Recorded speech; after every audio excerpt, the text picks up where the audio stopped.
Our next speaker is Dawson Briscoe, President and CEO of Morien Resources. Dawson has been pretty high profile in recent months, commenting on, of course, the challenges associated with regulation of the Donkin line, which is still an issue not yet, unfortunately, at a happy ending, but we really appreciate the excellent that Dawson has done on that particular file, of course, on behalf of Morien Resources. And we're delighted to have Dawson here today to tell us what things he's working on. Please give him a warm welcome. Well, I'm Dawson Briscoe. I'm the CEO of Morien Resources. I'm going to be addressing a problem that we see within our industry, specifically as it pertains to one of the assets that we have exposure to at Morien, being the Donkin mine. The issue is media distortion or media misinformation, and I'm going to be presenting examples of that type of misinformation and then following it up immediately with a slide that presents a counter viewpoint. And then following all of that, I'll address and present some ways that we at Morien combat and deal with that type of misinformation. I think a disclaimer is warranted given the subject matter, and just keep in mind that all of the opinions that I express are strictly that of my own and that of Morien Resources. We are a publicly traded mining royalty company with a long history in this province. The company is managed by myself as president and CEO, and also the founder, John Bedreski, who is now the executive chairman of the company. We used to have working interests in these two assets, being the Donkin mine and the Black Point project, which we sold some time ago for cash and royalties. And if you're not familiar with the royalty model, it basically means that we at Morien get a % of revenue on these assets if they go into production. With the Donkin steelmaking coal mine, as I'm sure many of you are aware, the mine was recently idled. We are fighting very hard at Morien to have the mine reopened. We're very fortunate in the case of Black Point that Vulcan Materials is actively advancing that project toward development. If you're not familiar with the two operators behind these assets, the Klein Group is a private US company that owns and operates the Donkin mine. They're one of the best at what they do, which is coal mining. And Vulcan Materials is not private, they're public. We're listed on the NASDAQ, based in Alabama, and they're the largest crushed stone producer in the United States with a 45 billion with a B market cap. As I said, we have a long history on these assets, and so unlike most royalty companies, which tend to have somewhat passive relationship with their royalties, we are boots on the ground, extremely active if and when we feel like we can support the assets. And for that reason, we are prepared to fight for them on behalf of our shareholders, most of whom are Nova Scotia. Before getting into the media component of the presentation, I want to just touch on why the two assets are important to Nova Scotia. The Donkin mine has received close to $400 million of private, unsubsidized money. So that's $400 million coming from the US, not just into Nova Scotia, but into Cape Breton. And not just into Cape Breton, but into eastern Cape Breton. In Guysborough, if Vulcan puts that project into production, if they're successful in doing so, that'll be a $100 million spend in Guysborough. There's a lot of money here, there's a lot of jobs at stake, and these regions have incredibly high unemployment rates. Almost 13% in the case of Cape Breton. I shudder to imagine what it would be once you remove Sydney and Glace Bay from that equation, and then in Guysborough it's over 18%. So the reality is that people in these regions have to decide between low-paying seasonal work or leaving the province to look for work elsewhere. Donkin and Black Point remove that choice. They provide real, tangible community wealth in these regions that need it. And just to put the scale of their economic value in the context for you, at full production and using a discounted coal price, a heavily discounted coal price, Donkin's total export value would be $600 million per year, which means it's 55% of the entire Nova Scotia lobster industry from one asset in Cape Breton. Now, although Black Point may not be as economically rich and valuable to the province in terms of its export value as Donkin, it surely makes up for it with its 75-year mine life, making it an exceptionally attractive target, a truly multi-generational asset for Guysborough. On the subject of misinformation, as I said, I'm going to showcase a couple samples of misinformation. I'm going to follow that with more credible information, and then follow that with some advocacy work that we at Morien are doing to combat the misinformation. So right out of the gate, one of the things that media frequently does is they project the frequency of Donkin's roof falls as being anomalous, unique, uncommon to Donkin, and thereby dangerous. What's notably missing from all of the commentary on roof falls is actual data. And I don't think anybody in the room, certainly no one who's not involved in mining, would have any understanding of whether or not roof falls are common or not. I can assure you that roof falls are in no way discriminatory to either Donkin or to coal mining in general. Anyone who spent time in an underground mine knows that roof falls happen. They are statistically an inevitability. And here I can prove that with data. I'm presenting data obtained publicly from MSHA. They're the US agency that oversees all underground, or in fact, all mining related safety in the United States. And what you can see is that the roof fall frequency rate per underground coal mine in the United States is 3.7 per year. Using the same guidelines, it's 1.5 at Donkin, so 60% less. Of those roof falls in the United States, 41% resulted in an injury. At Donkin, the number is 9%. I think some context is warranted there.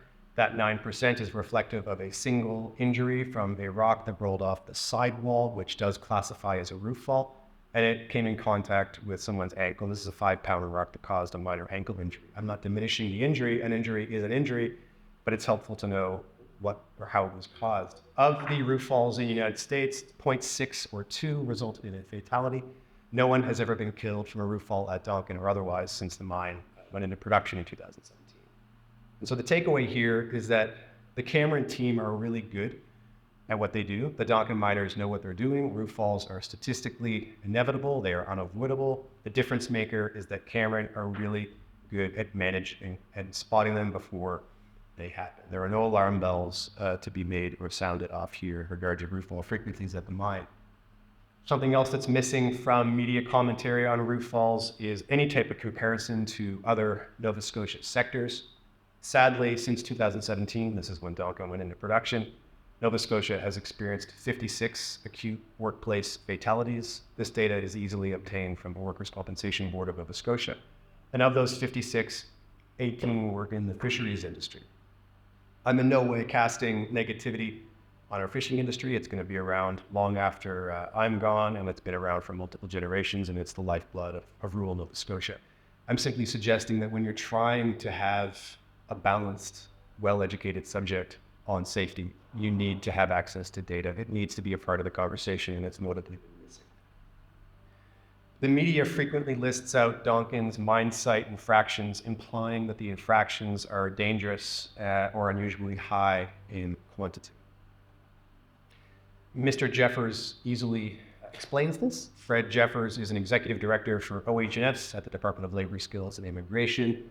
That's the organization that oversees safety at Donkin. And I quote, "Inspectors reported that none of the violations posed an imminent risk or hazard to workers. The fact that the underground mine is just a very large and complicated workplace with a lot of things on the go is obviously something to take into consideration." Now, this quote you can find within 2 minutes of Google searching, and yet it is notably missing from all media's commentary on Donkin's infractions. One would hope that when you're trying to present a balanced analysis of Donkin infractions, that you would provide a quote from arguably the most objective and most qualified person on earth to talk about Donkin infractions, being Mr. Jeffers, or a senior executive with the safety branch. Similar to the data set in the previous slides, there's no alarm bells here in regard to Donkin infractions. We issue warnings and infractions at industrial operations because, as Mr. Jeffers stated, they're complex. Donkin is no different. There is a tire manufacturing facility in this province that I won't name that received 20 warnings in 2022. There's a pulp and paper mill that received 19. There's a mining operation that received 19. These things happen. There's nothing unique about the infractions that have been issued at the Donkin mine. Media often creates a linkage between Donkin and the 1992 Westray coal mine explosion. Of all the examples of misinformation, I find this one to be particularly disingenuous. But once again, you don't need to hear my opinion on this misinformation. You can listen to George Woos if you're not familiar, or if you don't know who George is. George is a former emergency preparedness and management officer with the province of Nova Scotia. He is the former chief of Cape Breton's hazardous materials response team. He has over 3 decades of mine rescue experience, including at the Westrate mine. Now, in an unprompted nature, George felt compelled on his own, using his own social media platform, to comment on this comparison between Duncan and Westrate. And I quote, "I spent 7 days as the advanced mine rescue captain during the rescue recovery at Westrate." So he was the captain of the rescue operation at Westrate, here commenting, "I spent a lot of time documenting evidence, and I can tell you there is no comparison between the two mines other than they were mining coal. There's no logical reason to think that the Duncan mine is a potential Westrate." The media interviews, recent interview in particular, quoted a gentleman who felt quite strongly that Duncan's methane management program is dangerous. Now, this was news to all of us, and once again, very quickly put my hands on some significantly more credible information on the subject of methane management, specifically ventilation. And here, this slide is highlighting a quote from Harold Carroll. Mr. Carroll is yet another senior executive director with OH&S, and here Mr. Carroll is commenting on a small fire that was generated underground at Duncan some time ago due to normal mining operations. For context, as I understand it, one of the mining machines came in contact with a sandstone lens within the coal seam. This is unavoidable. It's in no way a reflection of poor mining practices or a poor judgment on part of the miners. This happens, and this is exactly why we have ventilation programs and well-trained mining teams in place, and that reality is reflected in Mr. Carroll's quote here. Regulations anticipated the possibility of a methane fire, and the company's training, plans, and ventilation and dust systems all worked as designed. The ignition was extinguished rapidly, and no safety issues have been identified. The incident suggests the Duncan mine's ventilation system is working well, and the miners responded rapidly to the problem. So when you have a senior officer of the lead safety agency in the province publicly announcing to the media that the ventilation system and the mining team are all working in concert and working well, that needs to become the driving source of information on the subject of Duncan ventilation, in my opinion. The media links the Duncan mine with global warming. This would be an accurate statement had it not been for the fact that the Duncan mine is a steelmaking coal. As I'm trying to be very on the nose here, steelmaking coal is not thermal coal. Any media article or documentary that discusses coal without differentiating between thermal coal and steel coal should be immediately disregarded. There is, as George stated on a previous slide, other than being black, there's no similarity. They're both carbon-based, but they feed entirely different marketplaces. Entirely different values per ton. Steel coal is 2 to 3 times the value per ton as thermal coal. Most of the coal mine in Cape Breton's history has been steel coal. Duncan is a steel coal. All the exports have gone into that market and will continue to as the mine ramps up production, if it's given the opportunity to do so. Another key difference is that thermal coal has competition in the form of primarily natural gas, but increasingly renewables, and it contributes 17% to the world's greenhouse gas emissions.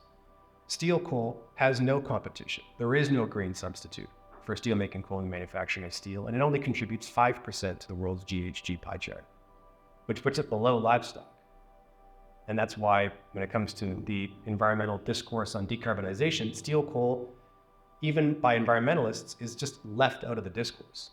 It falls into the category of being difficult to eliminate, just like aviation fuel or concrete and cement. But the fact of the matter is you need 0.7 tons of Duncan quality coal to produce every ton of steel. And we use steel in literally everything from appliances, microwaves, to cars, buildings, bridges, trains, rapid transit. Solar panels, wind farms, all of it needs steel. Steel consumption goes up by 1 to 3% every year. There is an alarming deficit opening up between the supply of steelmaking coal and the demand for steelmaking coal. That should be the alarm bell that we're sounding right now. We need more Duncans to keep pace with this demand. Of all the metal produced on planet Earth last year, 91% of it was steel. This is a high demand commodity. Media interviews state that the reopening of the Duncan mine would be a generational mistake for Cape Breton. Once again, we're going to look at data. I think to address this statement, Cape Breton has a 12.9% unemployment rate. The average annual median income is $38,000 per year. Statistics Canada, which uses a basket of 70 different jurisdictions, says that 12.9% in Cape Breton is the highest unemployment rate in Canada, excluding the territories. So within Nova Scotia, within our province, We have a jurisdiction that has the highest unemployment rate in Canada, with an average salary of $38,000 a year. That is very low. And Duncan's average salary was $80,000 a year before bonuses and overtime. They were putting $1 million of payroll into that Eastern Cape Breton community every month. So I find it challenging to listen to people in office towers wave their arms about what jobs we need and what jobs we don't need when it's not their job being thrown away. We need 10 more Duncans to open up. Cape Breton needs help. They need jobs. There's a lot of tradespeople there that are relying on this mine. The same gentleman who opined on the ventilation program or methane management program at Duncan felt compelled to suggest that the Duncan mine also has a poor safety culture. This message has been out there a few times, and so I think it's worthwhile to address it, not with data, but with a more meaningful, a slide of quotes from miners. I could fill 5 slides with quotes like these. I've worked underground in coal mining for 3 decades. I can tell you there was no safety issues to be concerned about at the mine. Everybody looked after each other. Strong camaraderie. Safety was the number one thing. Best job I ever had. It was never unsafe. Roof falls are inevitable. If they happen, the mining can manage them. Managing occasional falls at underground ops are part of normal operations. The key is being able to spot the falls before they happen, which our team did very well. Moving off of the misinformation component, I want to just touch on the advocacy work that we're doing. We feel like we're just getting started in terms of the advocacy work. Clearly, videoing podium presentations such as this falls into this. We're going to blast this out to thousands of people in Nova Scotia.